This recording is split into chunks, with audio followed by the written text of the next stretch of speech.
exalted high in air, or bathing in the waters fair. Nature to form me took delight, and clad my body all in white. My person tall and slender waist, on either side with fringes graced, till me that tyrant man espied, and dragged me from my mother's side.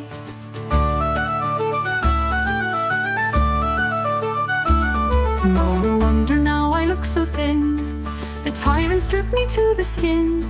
My skin he flayed, my hair he cropped, at head and foot my body lopped.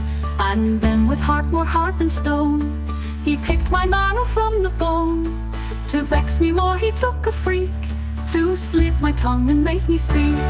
But that which wonderful appears, I speak to eyes and not to ears. He often employs me in disguise, and makes me tell 1,000 lies. To me he chiefly gives in trust, to please his malice or his lust. From me no secret he can hide, I see his vanity and pride.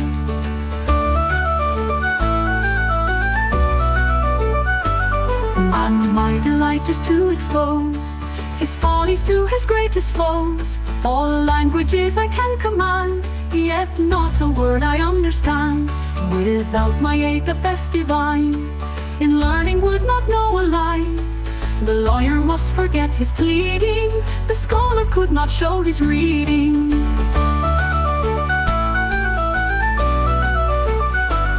Nay, man, my master is my slave, I give command to kill or save. Can grant 10,000 pounds a year, and make the beggar's brat appear. But while I thus my life relate, I only hasten on my fate. My tongue is black, my mouth is furred, I hardly now can force a word. I die and pitied and forgot, and on some dunghill left to rot.